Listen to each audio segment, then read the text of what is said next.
नमस्कार दोस्तों, आज की यह वीडियो मध्य प्रदेश के लाखों किसान भाइयों के लिए बेहद अहम होने वाली है क्योंकि सवाल एक ही है, मुख्यमंत्री किसान कल्याण योजना की 14वीं किस्त आखिर कब आएगी। देखिए दोस्तों, 18 फरवरी की तारीख आप सबको याद होगी। उसी दिन उम्मीद थी कि खाते में राशि आ जाएगी। कई किसान भाइयों ने तो सुबह से ही बैंक मैसेज चेक करना शुरू कर दिया था, लेकिन दिन निकल गया और किस्त नहीं आई। कारण क्या था? जानकारी के अनुसार कई किसानों के बैंक खाते इनएक्टिव पाए गए, कुछ में केवाईसी की समस्या, कुछ में आधार लिंकिंग का मुद्दा, और इसी वजह से अंतिम समय में प्रक्रिया रुक गई। तैयारी पूरी थी, सिस्टम तैयार था, लेकिन तकनीकी अड़चन ने पूरा खेल बिगाड़ दिया। अब सवाल यह है कि आगे क्या? फरवरी महीना खत्म हो चुका है, तो साफ समझ लीजिए कि फरवरी में किस्त आने की संभावना अब नहीं है। सरकार की ओर से अभी तक कोई आधिकारिक तारीख घोषित नहीं की गई है, लेकिन अंदर खाने जो हलचल है, जो संकेत मिल रहे हैं, उनसे यही अंदाजा लगाया जा रहा है कि अब होली के बाद ही स्थिति साफ होगी।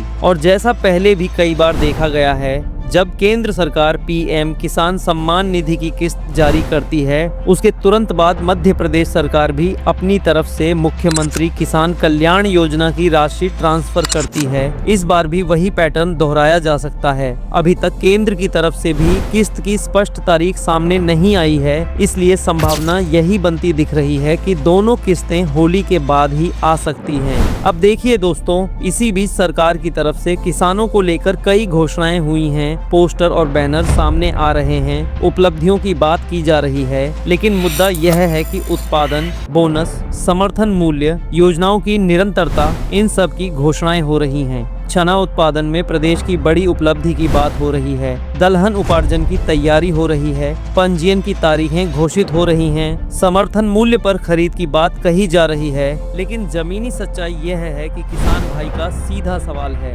हमें हमारी किस्त कब मिलेगी? क्योंकि कई किसानों को 8 महीने से इंतजार है। किसान यह कह रहे हैं कि अलग अलग योजनाओं की घोषणा अपनी जगह है, बोनस अपनी जगह है, लेकिन जो सीधी आर्थिक सहायता मुख्यमंत्री किसान कल्याण योजना के तहत मिलती है, वही सबसे ज्यादा राहत देती है। खेती में लागत बढ़ चुकी है, खाद, बीज, डीजल सब महंगा है, और ऐसे समय में किस्त का इंतजार स्वाभाविक है। दोस्तों, बजट में भी इस योजना के लिए बड़ी राशि का प्रावधान किया गया है, जिससे यह संकेत मिलता है कि सरकार इस योजना को जारी रखने और मजबूत बनाने के लिए प्रतिबद्ध है। करोड़ों छोटे और सीमांत किसानों को इस योजना से सीधा लाभ मिलता है। 2000 रुपए की यह राशि भले ही छोटी लगे, लेकिन खेती की तैयारी, बीज, खाद, दवा और घर के खर्च में यह बहुत मददगार साबित होती है। अगर मार्च के पहले सप्ताह में 22वीं किस्त जारी होती है, तो यह रबी सीजन की जरूरतों और होली के त्योहार से पहले किसानों के लिए आर्थिक राहत लेकर आ सकती है। कई किसानों के लिए यह राशि बच्चों की पढ़ाई, कर्ज की किस्त या दैनिक जरूरतों को पूरा करने में सहायक बनती है।